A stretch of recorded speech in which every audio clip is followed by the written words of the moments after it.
Hi, good morning to everybody.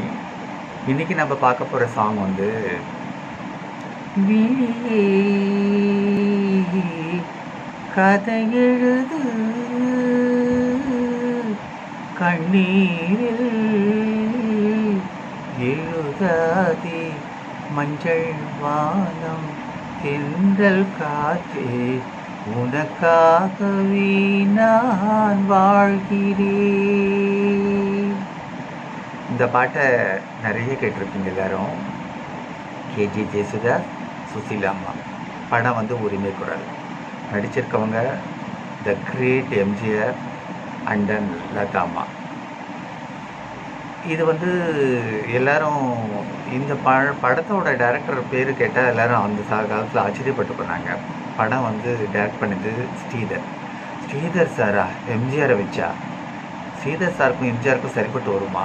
இது ஒரு பெரிய கொஸ்டின். ஏன்னா வந்து ஸ்ரீதர்னா கல்யாண பரிசு, நெஞ்சில் ஒரு ஆலயம், நெஞ்சம் மறப்பதில்லை, அப்புறம் சுமை தாங்கி, இது மாதிரி ஒரு வெரைட்டிஸாக அவரோட பாணியே தனி. அவர் போய் எப்படி எம்ஜிஆரோட படத்தை எப்படி எம்ஜிஆரோட படம்னா உங்களுக்கே தெரிஞ்சிருக்கும். ஃபைட் வேணும், எம்ஜிஆருக்குன்னு ஒரு தனி முத்திரை இருக்குது. அதெல்லாம் வந்து கெடாத அளவுக்கு அந்த கேரக்டர்ஸ் பண்ணணும். இது என்ன எப்படி ஆகும் அப்படின்லாம் தெரியல. ஆனால் ஸ்ரீதர் வந்து ஒரு படம் வந்து எம்ஜிஆர் வந்து ஸ்ரீதருக்கு இந்த படத்தை டைரக்ட் பண்ணுறதுக்கு ஒரு சந்தர்ப்பம் கொடுத்துருக்காரு.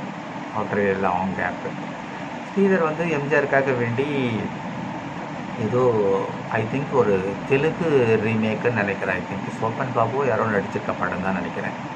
நான் தெலுங்கில் வந்து ஒரு சில சீன்ஸ் பார்த்துருக்கேன். சரின்னு இந்த படத்தை எடுத்து எல்லாம் பண்ணிட்டாங்க. வழக்கம் போல் சாங்ஸ்லாம் வந்து வாலி சில சாங்ஸ்லாம் எழுதியிருக்காரு.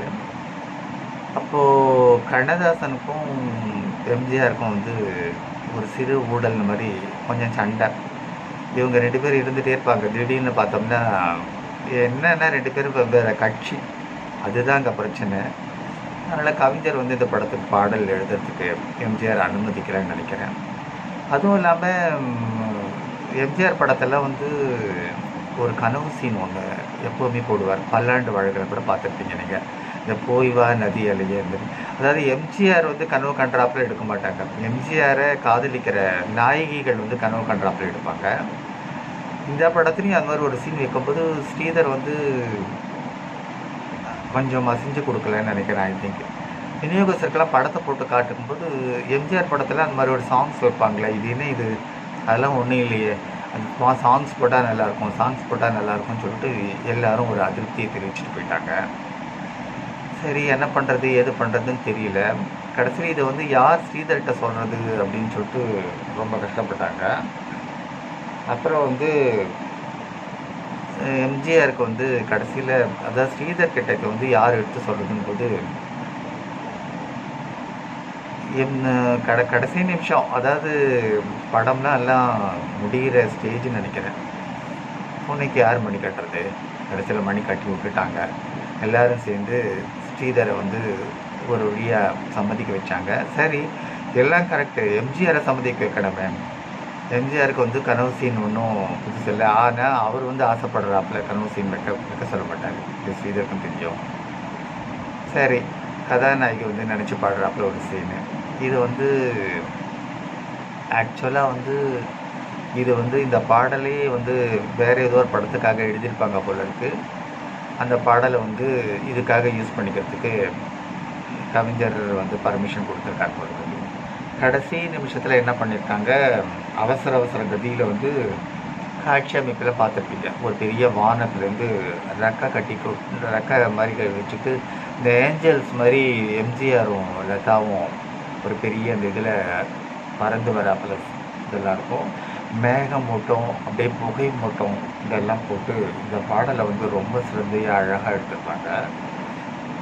இது வந்து இந்த படத்தில் வந்து கடைசி நிமிஷம் நினச்சதோ என்னமோ தெரியல, படத்துக்கு வந்து ஒரு பெரிய ப்ளஸ் பாயிண்ட்டாகவே இந்த சாங் ஆயிடுச்சின்னு சொல்லிட்டு நிறைய பேர் சொல்கிறாங்க. படம் ரிலீஸ்க்கு பிறகு இப்போ கூட நீங்கள் இந்த உரிமை குரல் படத்தை பார்த்தீங்கன்னா இந்த சாங் வரும்போது உங்களே எரியாமல் எல்லோரும் வந்து நிமிர்ந்து உட்காந்து பார்க்க தோணும். ஏன்னா அந்த அளவுக்கு வந்து சுசீலா அம்மாவும் ஜேசுதாஸும் அவ்வளோ அழகாக பாடியிருப்பாங்க. பாட்டு பாருங்க. விழியே கதையெழுது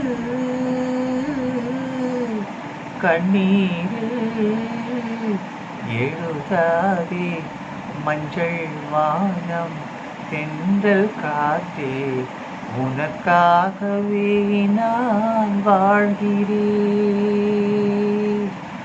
மனதில் வடித்து வைத்த சிலைகள் மயக்கம் தரும் இந்த கலைகள் மேகங்கள் போல் நெஞ்சில் தோன்றும் வானத்தில் ஏன் இந்த மாற்றம் உனக்காகவே நான் வாழ்கிறேன் உனக்காகவே நான் வாழ்கிறேன்.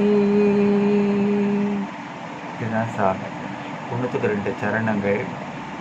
கோவில் பெண் கொண்டதுன்னு ஒரு சரணம், அப்புறம் தீபம் பெண் கொண்டதுன்னு ஒரு சரணம்.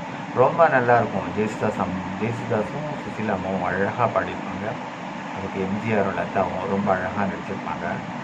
இது வந்து கடைசியில் எம்ஜிஆரோட நாலேஜுக்கு போகக்கூடாதுன்னு பார்த்தா எம்ஜிஆர் எப்பயுமே ஒன்று, அவர் என்ன தான் அவங்க 2 பேருக்குள்ள அந்த சமயத்துக்கு சண்டையாக இருந்தாலும் இந்த பாடல் கவிஞர் தான் எழுதினாரு சொல்லிட்டு கடைசி நிமிஷம் கண்டுபிடிச்சிட்டாராம். அப்போ கண்டுபிடிச்ச போது அவர் வந்து கவிஞரை கூப்பிட்டு வச்சு ஃபோனில் கூப்பிட்டு சொன்னாராம், கவிஞரே கடைசியில் திரும்பி ஒன்று சேர்ந்துட்டீங்க போல இருக்கு, உங்களோட பாடலுக்கு நான் என்னை வாயசிக்க வச்சுட்டீங்க போல இருக்கு அப்படின்னு சொல்லிட்டு கவிஞர்கிட்ட சொல்லும்போது கவிஞரும் எம்ஜிஆரும் திரும்பியும் பழம் வெட்டுக்க ஆரம்பிச்சிட்டாங்க. அப்படிங்கிறது தான் ஒரு இன்ட்ரெஸ்டிங் ஸ்டோரி. அதனால் இந்த சாங் அப்படின்னோடனே இந்த இந்த ஒரு சின்ன ஒரு ஸ்டோரி தான் எனக்கு ஞாபகம் வந்தது. இது இந்த பாட்டோட தொடர்பு அப்படிங்கிறதுனால இந்த கதையை நான் உங்ககிட்ட பகிர்ந்துக்கிட்டேன். மீண்டும் நாளைக்கு கவிஞரோட இன்னொரு சாங்கை பற்றி நம்ம பார்க்கலாம். ஓகே, பாய்.